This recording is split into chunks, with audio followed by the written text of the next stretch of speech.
আসসালামু আলাইকুম প্রিয় শিক্ষার্থী বন্ধুরা, আজকে আমরা একটু নতুন টাইপের ভিডিও নিয়ে আপনাদের সামনে উপস্থিত হয়েছি।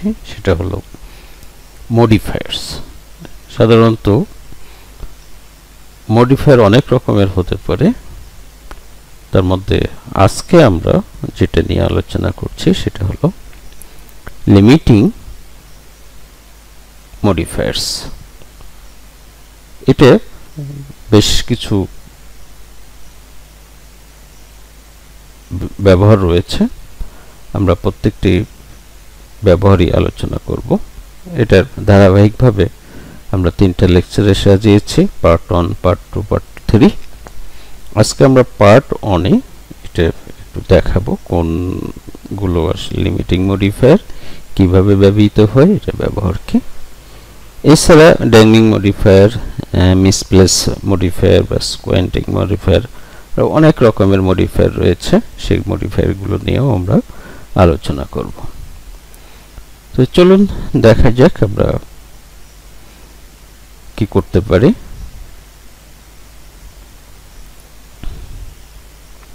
Definition and examples.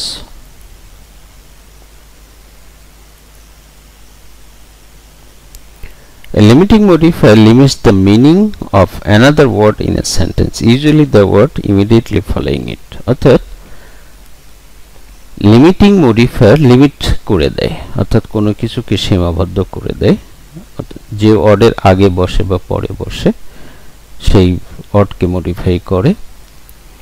একটা বিষয় লক্ষণীয় যে এই মডিফায়ারগুলোর ব্যবহার যদি একটু উল্টাপাল্টা হয়ে যায়, চরম অর্থের বিপত্তি ঘটে, এবং সেটার দূর করার জন্যই মূলত এই বিষয়টা আলোচনা করা এবং বুঝিয়ে দেওয়া যে আসলে সেটা কোথায় কিভাবে ব্যবহার করতে হবে। যে অ্যাডভার্বগুলো লিমিটিং মডিফায়ার হিসেবে ব্যবহৃত হয় সেগুলোর মধ্যে আছে only, just, even, exactly, nearly, hardly, simply, merely, nearly, always, not and almost. They should fall immediately before the word or group of word group they modify. According to the meaning, they should appear in front of a verb only if they modify the verb. E.g. I could hardly move. এখানে hardly বলতে আসলে কদাচিৎ বা negative অর্থে, এখানে no শব্দটা নাই, not নাই, কিন্তু এর অর্থটাই হলো নেগেটিভ, যে আমি কি নড়তেই পারতাম না।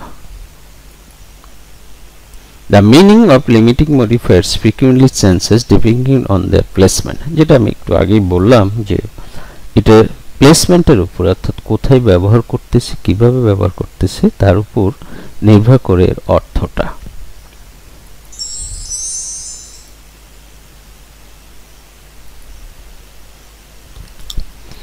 আমরা এখানে দুটো সেন্টেন্স নিয়েছি, একই জাতীয় সেন্টেন্স, যার দুই জায়গায় আমরা এই মডিফায়ারটা ব্যবহার করছি।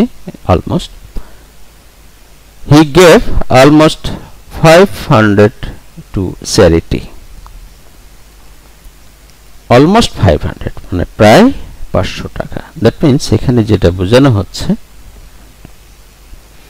যে সে চ্যারিটি, সে দান করেছে 500 টাকা।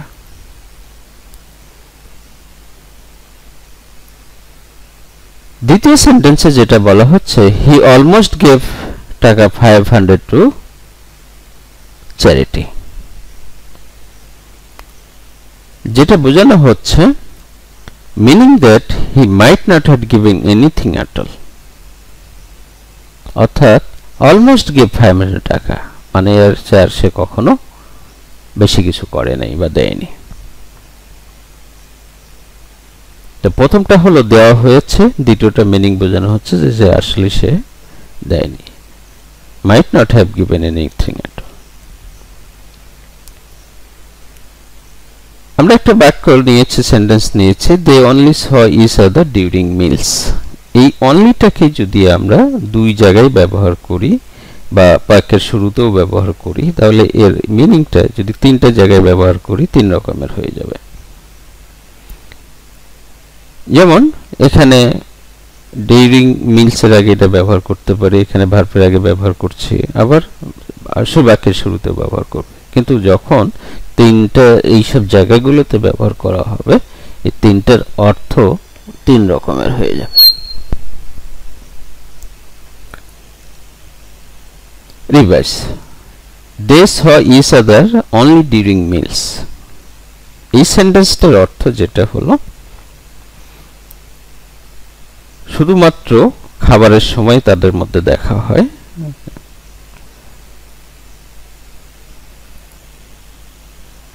meals are the only time when they see each other। অর্থাৎ খাবারের ছাড়া তাদের সাথে কখনোই দেখা হয় না। they saw only each other during meals। এখন এটা যদি আমরা বলি they saw only each other, তারা কেবলমাত্র কয়েকজনের সাথে আরেকজনের সাথে দেখা হয় ডিউরিং মিলস। অর্থাৎ এখানে তারা যখন খান তাদের আশেপাশের কোনো লোক থাকে না, শুধু তারাই খান। they do not see anyone else during meals even if there are other present। অর্থাৎ অন্যরা থাকলেও তারা তাদেরকে দেখেন না। এই যে ব্যবহারগুলো, এই ব্যবহারগুলো খুবই গুরুত্বপূর্ণ।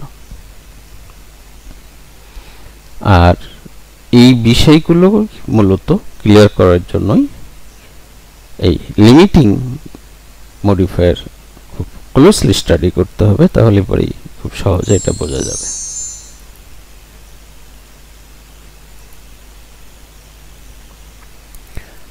নট, যেটা আমরা নট বলি, এইটা একটা limiting modifier. Also frequently misplace suggesting a meaning the writer did not intend। অর্থাৎ একটা বাক্যে এই নটের ব্যবহার যদি একটু এদিক সেদিক হয়ে যায়, তার অর্থটা কি রকম হয় আমরা সেটা একটু দেখাবো। even after the suffrage movement all women did not vote। all women did not vote। Suppress movement বলতে ভোটাধিকার নিয়ে নারীরা যখন আন্দোলন করেছিলেন, এই সাপ্রেস শব্দটাও অ্যাডমিশন টেস্ট থেকে বিসিএস এর বিভিন্ন পরীক্ষায় সিনোনিম আকারে এসেছে। অর্থাৎ যখন এটা আন্দোলন হয়েছিল তখনও সকল নারী ভোট দেয়নি। অর্থাৎ no women, all women did not, অর্থাৎ কোনো নারী ভোট দেয়নি। কিন্তু দ্বিতীয় সেন্টেন্সটা আমরা যখন দেব even after the suppress movement not all women voted, এখানে all women did not vote আর এখানে নট অল উইমেন ভোটেড। প্রথম বাক্যে যেটা বলা হচ্ছে যে কোনো নারী ভোট দেন নাই, কিন্তু দ্বিতীয়টাতে যেটা বলা হচ্ছে সবাই দেননি, কিছু অংশ দিয়েছেন। Remember, make it a habit to keep limiting modifier as close as possible to the word or words they modify। অর্থাৎ এটাকে মিনিং অনুসারে অর্থটা কি রকম তার উপর ভিত্তি করে আসলে এটাকে ব্যবহার করতে হবে।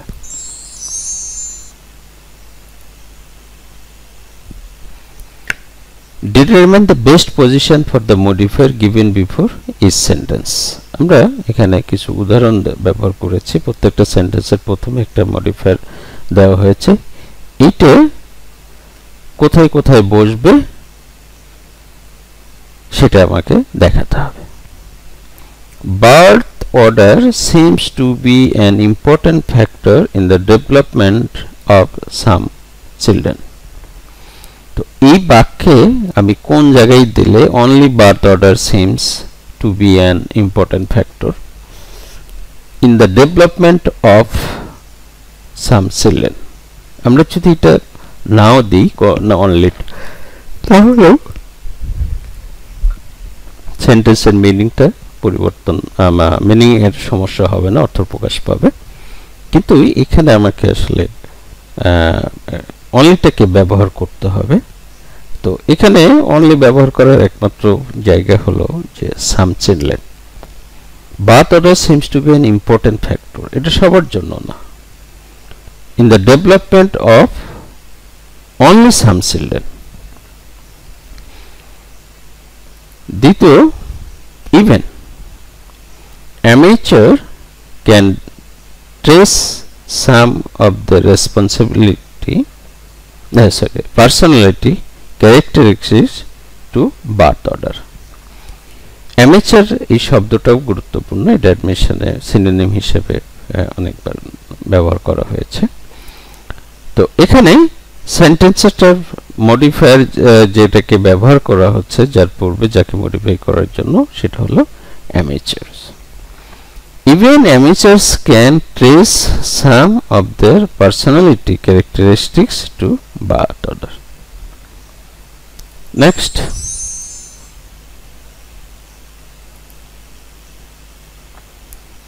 nearly always একটা limiting modifier. The eldest, for example, is a person who takes responsibility seriously. তাহলে এখানে কোন জায়গায় নিয়ারলি অলওয়েজটাকে ব্যবহার করলে সবচেয়ে ভালো হবে?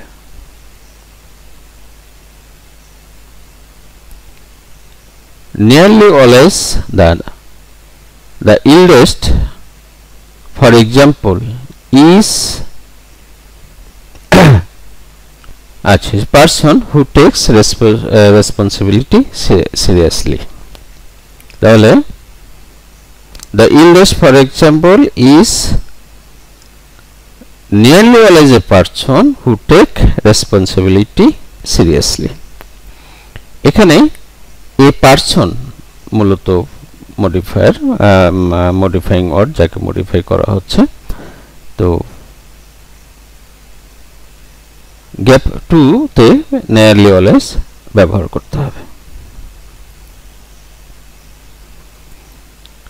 Simply, being the youngest can make a person dependent on everyone.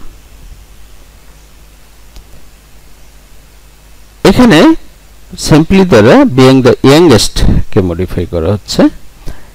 Simply being the youngest can make a person dependent on everyone. Almost psychologists say that birth order is as important as parent-child bonding to all children. এখানে as important কে modify করছে almost দ্বারা। Psychologist say that birth order is as important as parent-child bonding to all children. আমরা কিছু sentence একটু practice করব, দেখব। এখানে তো জাস্ট দেখানো হলো। এখানে 3টা করে শূন্যস্থান রয়েছে। ইউজুয়ালি এইটাকে এই শূন্যস্থানে ব্যবহার করতে হবে। Copyright laws does protect creator of books, computer programs, movie and songs. Just এটা একটু দেখে যেতে হবে, পরে আমরা এগুলো নিয়ে আলোচনা করব। উত্তরটা কেন কিভাবে হলো। Even they protect unpublished works of expression. Many people believe that material on the web is available for everyone's use. However, web material may be covered by copyright law. Linking to someone else's site may violate copyright law in some cases. তো just এই 5টা sentence আমরা এখানে দিয়েছি। এখন এই 5টা সেন্টেন্সের কোথায় কে কাকে মডিফাই করছে আমরা একটু দেখে দিই।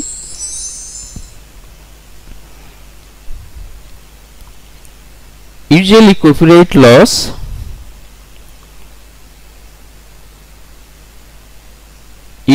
দ্বারা কপিরাইট যে শূন্য যে উত্তরটা হবে সেটা হলো, এটা ভাবকে মডিফাই করছে। Copyright laws usually protect creators of books, computer programs, movies and songs.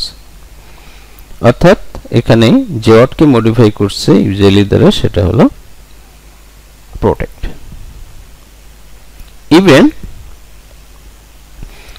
Even দ্বারা they protect dashed unpublished works of expression. Even unpublished, they protect even unpublished works of expression. এখানে unpublished কে modify করা হচ্ছে। আর এটাকে যদি আমরা এখানে কোথায় they even প্রথমে ব্যবহার করি, even they protect, তখন এটা ব্যক্তিকে বোঝানো হবে, নট এই ওয়ার্কস এ বোঝানোর জন্য।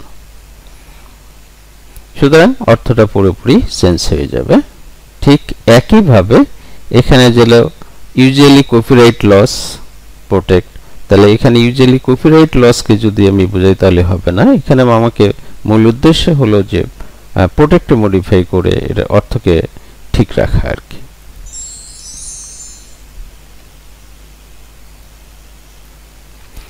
Simply, many people believe that dash material on web is available for anyone's use.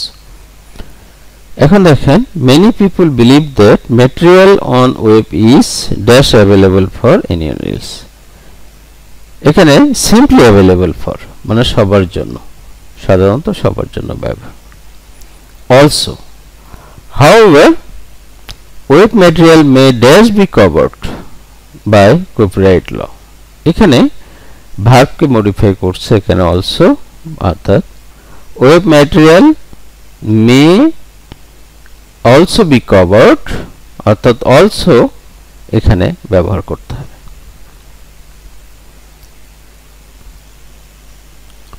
merely